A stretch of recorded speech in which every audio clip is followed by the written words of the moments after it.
Estou com Russell Smith, estudioso da Art of Noise.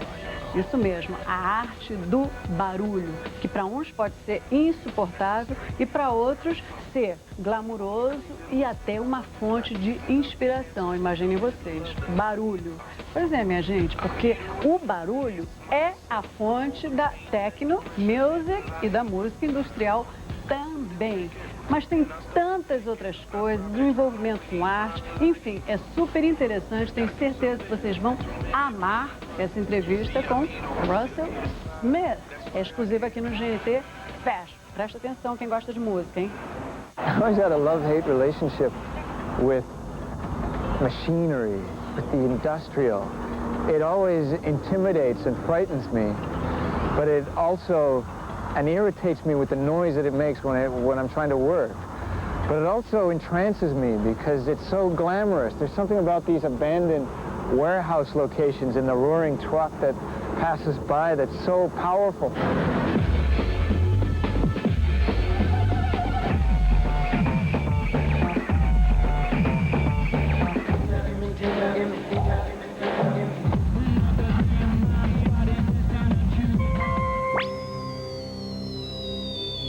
There is no technical definition of noise. In engineering, there is a strict engineering sense, which is any information which interferes with the transmission of a signal. Some people have tried to define noise as unordered sound, sound without a pattern.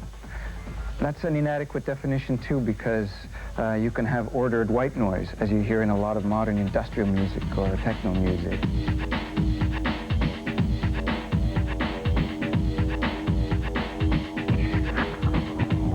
First people in history to start talking about the use of jangling, dissonant noise in music were Italian poets. They were called the Futurists, and they launched a manifesto in 1909.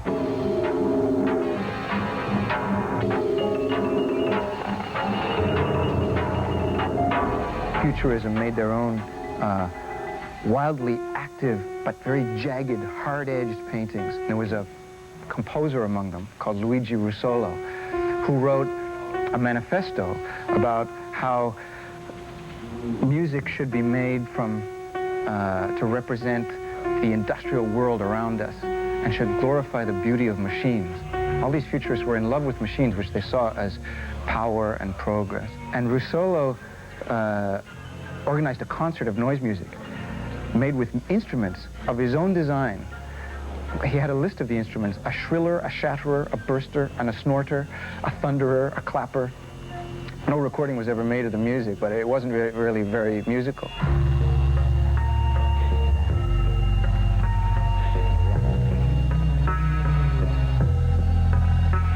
Futurism was an avant-garde movement of the early 20th century, of poets and artists.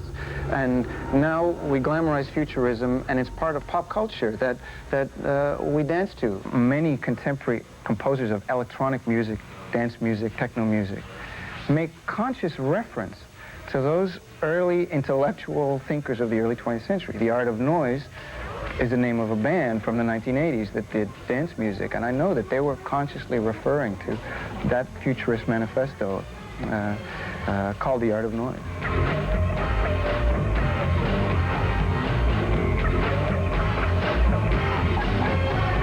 Everyone had thought technology was a marvelous thing up until the First World War, when the technology really came into action and devastated Europe and killed millions of people for a very unclear reason. And one of the reactions to the First World War was a crazy artistic movement called Dada, which erupted at the height of the First World War in Zurich in 1915, which was about glorifying nonsense.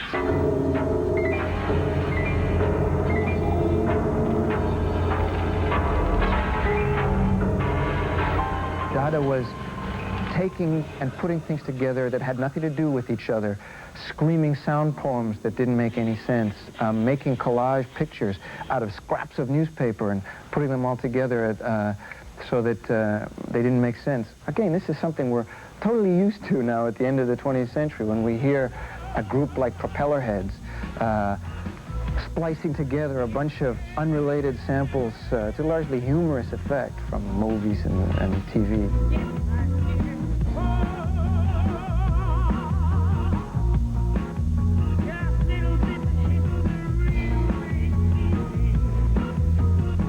1960s in New York, a bunch of classical musicians who were into Zen Buddhism and were really into the idea of truth being a series of random events started making music based on one or two repeated notes endlessly, which would put them into a kind of a trance.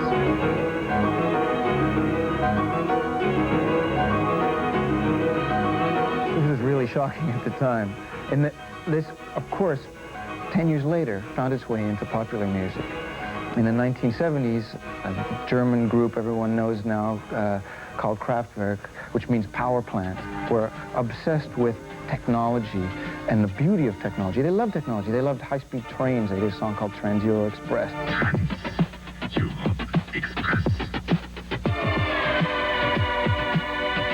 They, of course, were hugely influential for modern dance music. Once that German, rather intellectual trend hooked up with the American dance trend coming out of house music in the 1980s, that combined to form what we now call techno.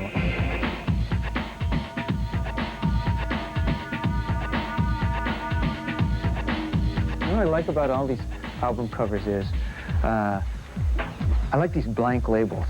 I like the fact that a lot of these things say, got to be an insider to know what's in here, you know? I like there's still, even though this is pop culture, there's still a definite sense of an underground at work here, of an avant-garde at work here. Future 303, there's another reference to the future on here. Hard floor, all targets down. It's a great picture of a machine on here. Lovely thing.